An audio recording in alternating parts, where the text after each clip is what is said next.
You want to check me out? Okay.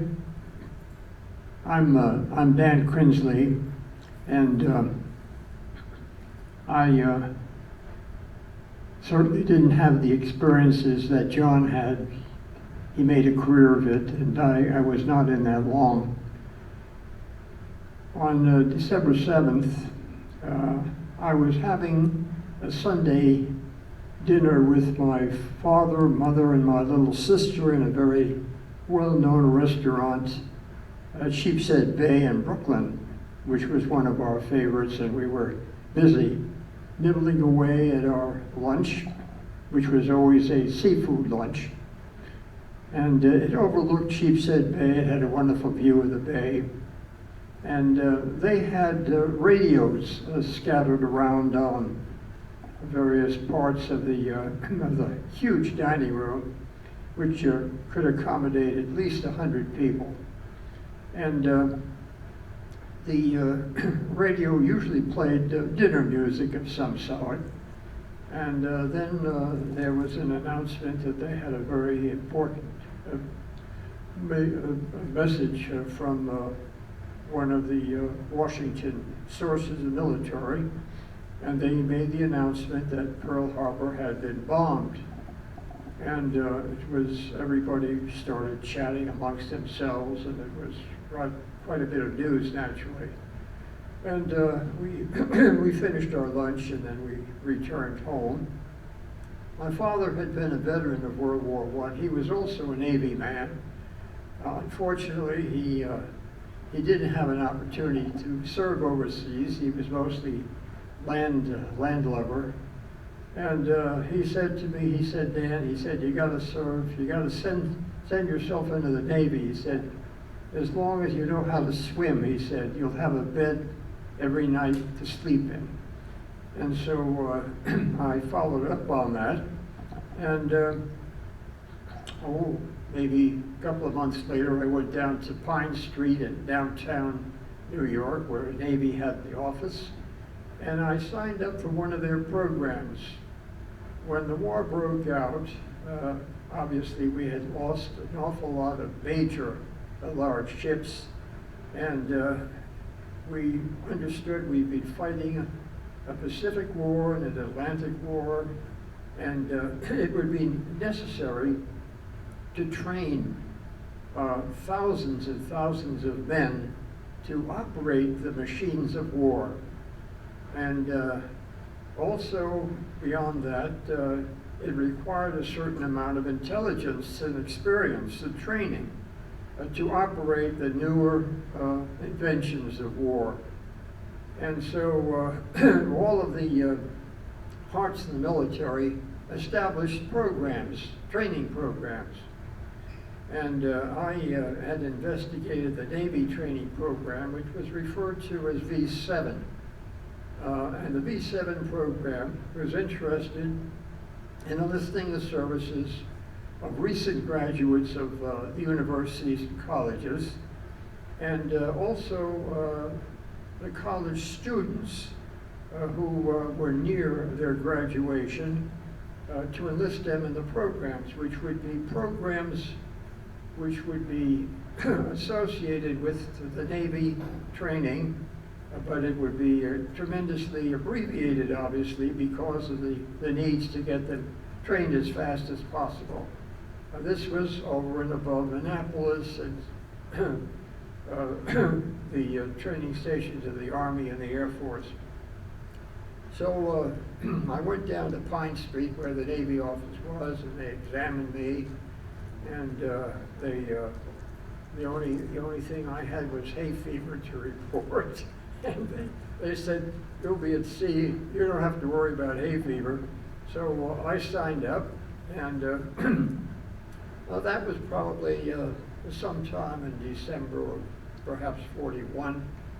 And I was at Brooklyn College at the time, and I had immediately accelerated my program. Instead of taking the summers off, I was going to go through the summer working. And anyway, they called me up in 1942. I guess I was about 19 at the time.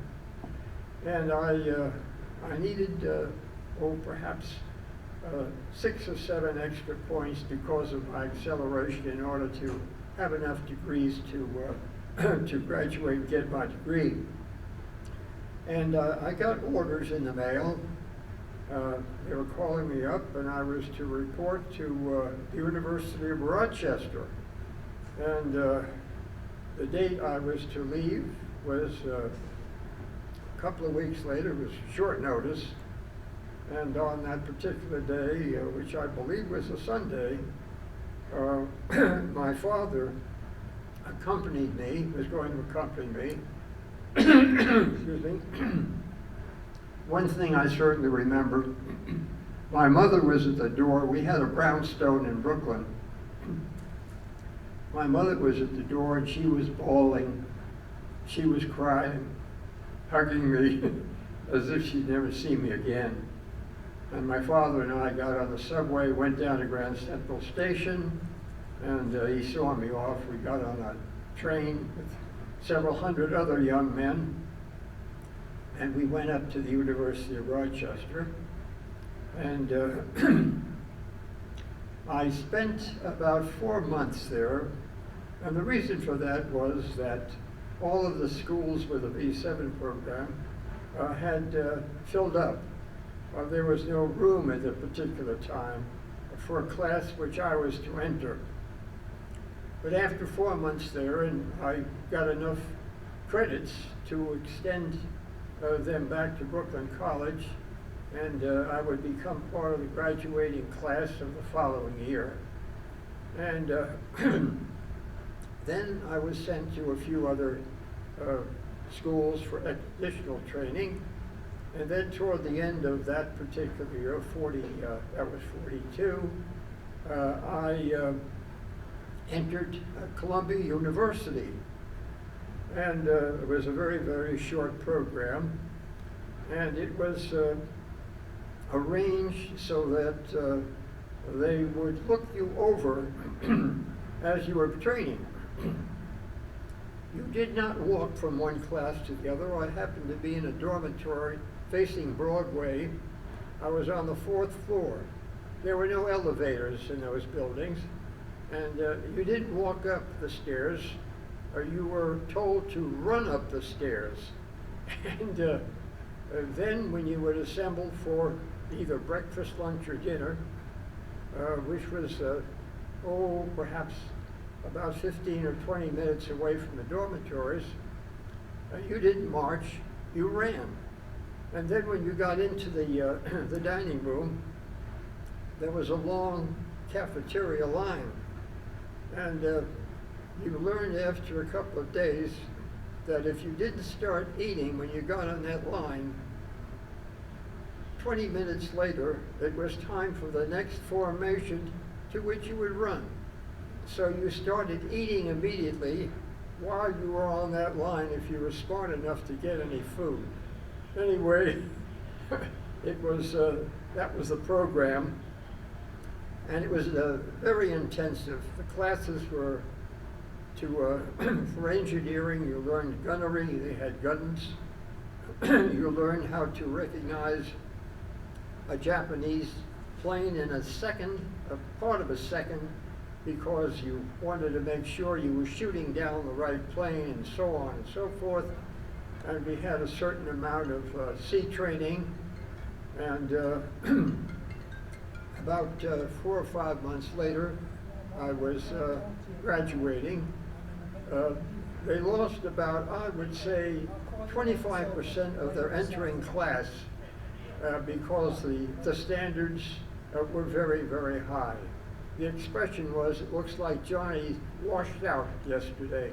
Washed out means he would be separated, and he would be just sent to one of the training stations, and he would be a sailor. His opportunity to get a commission as an officer was gone for that particular time. Anyway, I graduated, and I was commissioned an ensign, and I received my initial orders to report to a training station at Newport, Rhode Island. And our ship was under construction at the South Boston Navy Yard.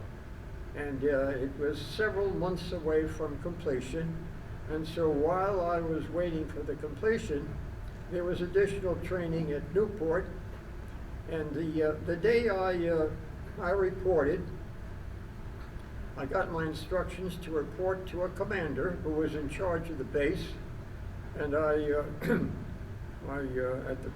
the special time, it was about maybe 8 o'clock in the morning, I arrived at the commander's office, walked in, gave him a snappy salute, and said, "Ensign Krinsley reporting for duty, sir."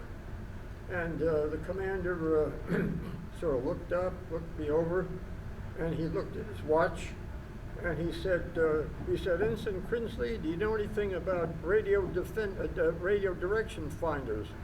And I replied, "Well, sir, I had a course for a couple of days at that at Columbia." He said, "Very well, good."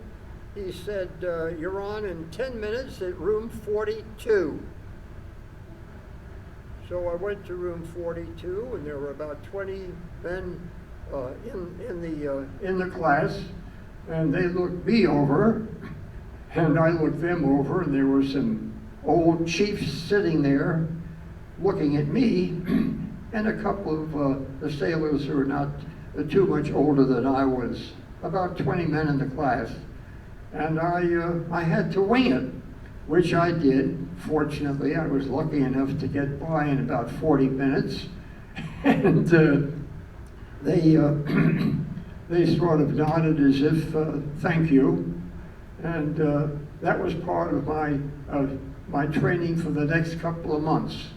The advantage of Newport, as you might suspect, it was one of the places for the social season every year. It had beautiful mansions along the bay. There have been movies about that place.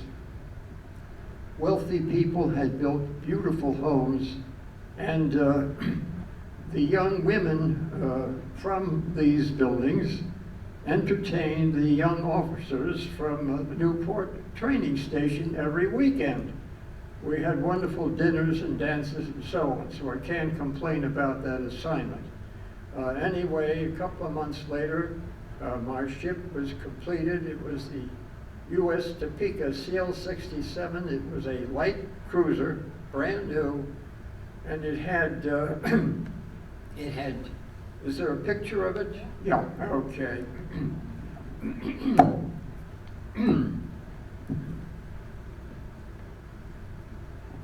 The main thing to tell you about the Topeka, first of all, it had a complement of about 2,000 men. And so it was a rather large ship. To the right, of course, was the front of the ship, and it had two 8-inch gun turrets. That was the diameter of each one of the shells. And on the rear, there was one turret, triple, and then on either side of the stern, on the left and the right, were catapults. And each one of these catapults contained an SC-3 Seahawk. It was a single range seat plating with floats on below other side of the wing for stability. There was no front of the cockpit. There was just the pilot, and if it didn't have too much radio equipment, it probably could accommodate one other observer. And since the catapults were fore and aft, it should be obvious to you that you could not fire the plane directly in front of you. The plane had to be fired if you were on the starboard side, the right side of the ship. It had to be moved a little to the left. Consequently, on the left side, it had to be moved to the left. Now, when you were firing a plane, I should add, of course, I don't know how it happened, but they sized me up as to be the catapult officer for the ship. I did not ask for that assignment because it had an awful lot of responsibility attached to it for width.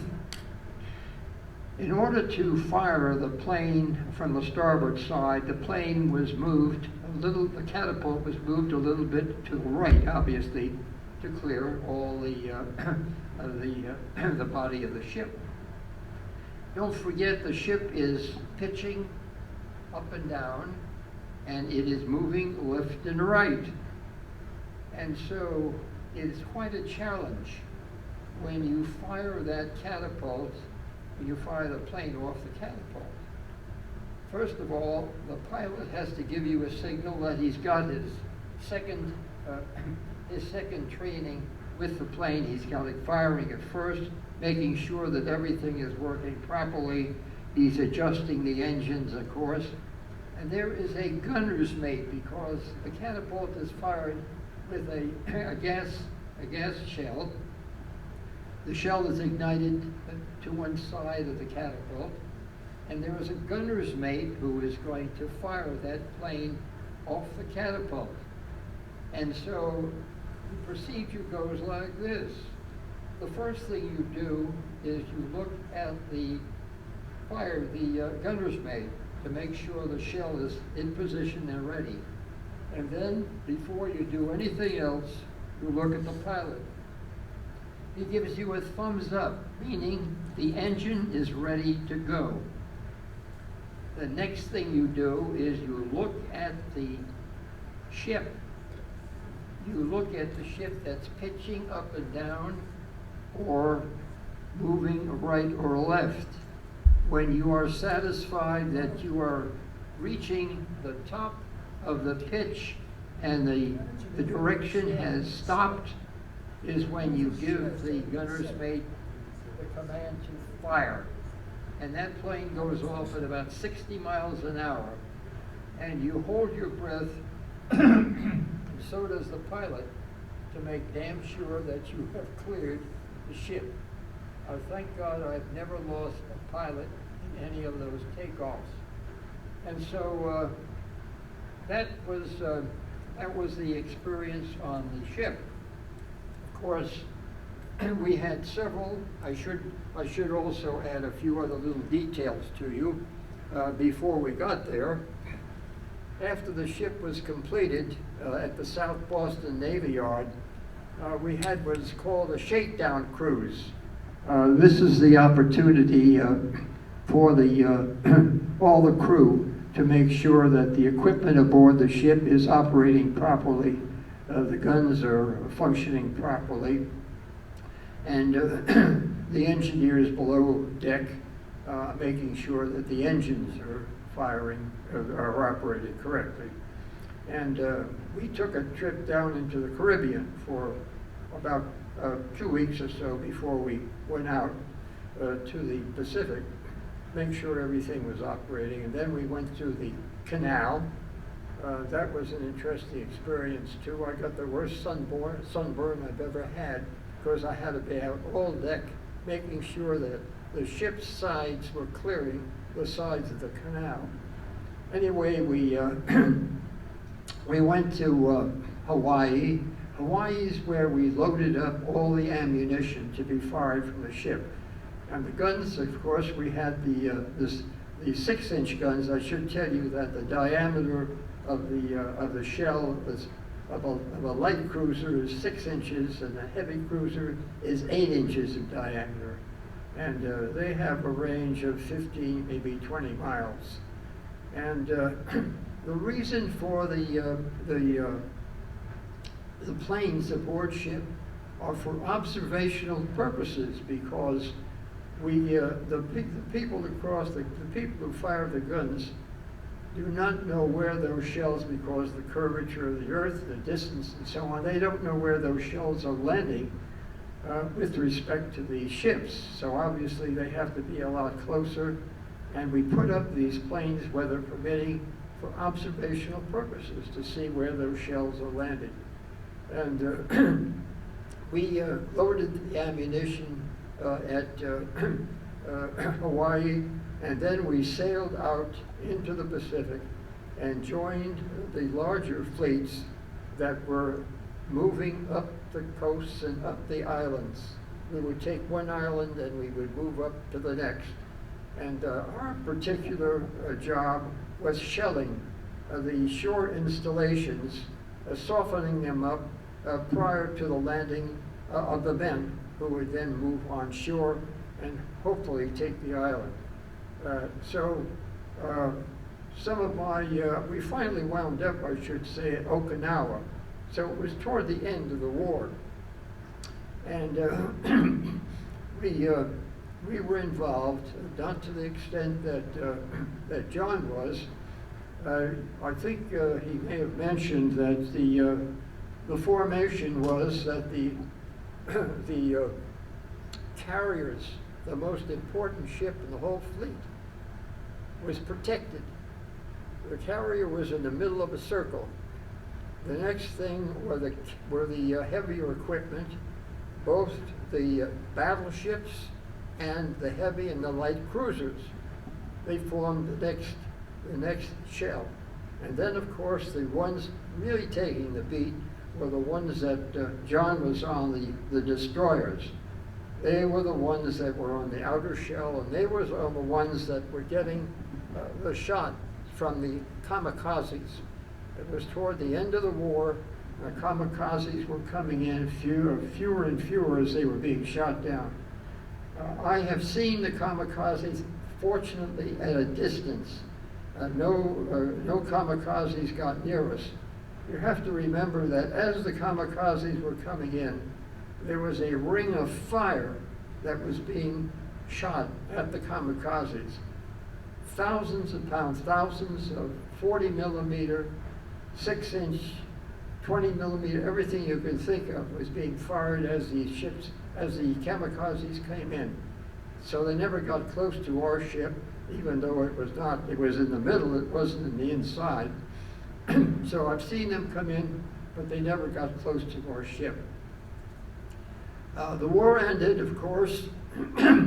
When the war ended, there's another experience that I'll never forget. At that particular time, we were off the coast of Japan, and we had shelled some of the southern coast at a distance, and I would venture to say we were probably maybe 30 or 40 miles off the coast, and I was on the rear deck with the gunnery officer of the ship, who was a commander, and I was showing him some of our equipment around the planes. The ships. I should say that the Seahawk, the plane, if it wasn't on the catapult, we had a large platform in the middle between the catapults that went down, and we could put these planes, if the weather was really bad, we could lower these planes, we could detach the wings, move them down below deck to keep them out of the weather. And so I was showing him some of that equipment, and then a message came over the radio speaker, and it said, now hear this, now hear this. We have a message from the captain. And the captain of the ship was a man by the name of Schindler, Captain Schindler. Wonderful guy. I have to tell you about that a little later. And he said, I have to report the following news which I have just received from Naval Headquarters. This was after Hiroshima and Nagasaki, about a week. The war is over. The Japanese had surrendered unconditionally. And the commander, who was standing next to me, said, God damn it. And I looked at him in shock, because you could hear the rest of the men shouting all around. They were so happy. And then I thought about this a while, and then it occurred to me that he had been an Annapolis graduate. And as a result of that, when the Navy had to really move up its officers as quickly as possible, he had gone from a recent graduate of Annapolis as an ensign, first as a Lieutenant JG, and then as a lieutenant. So when the war started, he was a lieutenant. And then, of course, during the war, he had rapidly moved up from lieutenant to lieutenant commander, and then he was now a commander. And that's the reason he was cursing the end of the war. Anyway, at that particular time, the you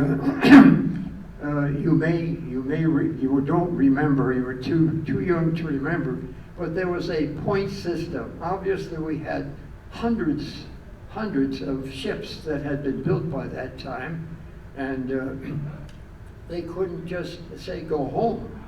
The ships had to be manned and had to be controlled, and so there was a point system. And the point system depended upon your age, responsibilities, whether you were an only son, whether you contributed to the upkeep of the family, how necessary you were at home. If you were a single guy, if you were married, had children, and it was important for you to get back, then you needed less credits to get out. I was single, I was not necessary at home, nobody depended on my income, and so I had to wait a long time, many months, almost a year, which was not tough because I was able to tour around free of charge, and I finally was separated from a place in off the coast of China, as a matter of fact. And I then got on a transport. I was separated from our ship. I should say that I was called in by the captain at that time. The Navy tried very hard to keep as many reserve officers aboard as possible, and I had served my time, and the captain, who got to know me, gave me a very warm talk about how he would really enjoy me, re-upping for at least another year or so. But I said, no, I said, I have my heart set on becoming a geologist and so on. And although I've enjoyed the experience, I really would like to get back to school. He said, I understand. And so we were transferred to transports. We picked up people at Buckner Bay. We picked up some men who had been out for 3 years, who hadn't had a chance to get back. And we crossed the ocean. We had all kinds of storms. It was a terrible experience. And we were headed for San Francisco. The final destination was a little place called, I think they called it, it was called Treasure Island. It was one of the small islands, and that was a separation place. And one of the things I will not forget is coming out of all that stormy weather, and as we got close to San Francisco, the sun came out, the weather cleared, and as we entered the harbor, the sun was reflecting off the glass of all of the apartments, buildings, the skyscrapers of San Francisco, and the men, these are hundreds of men, came out on deck, and these were all grizzled veterans, and they were crying. I'll never forget that. Anyway, I got back, and I stayed in the reserve for a while. I took advantage of the opportunity to go back to school, which I did, and I continued my education and went through school, got my various degrees, and joined the Geological Survey, and several years after that, it was like 1964, I had an assignment in Heidelberg, Germany, and I was walking down the street one day, and an officer came in my direction, and I could see from his gold braid that he looked like he was an admiral. And as we drew closer, I recognized him, and he recognized me. It was Captain Schindler from the Topeka. And he said to me, "Dan Krinsley." I was flabbergasted that he remembered my name. He said, "What are you doing here?" I explained very quickly. He said, "I'm retiring this week, and you're coming to my retirement party, which is just next door." There was Captain Schindler. He was now an admiral. That was just fantastic to meet after at least 10, 15 years. Anyway, that was my experience.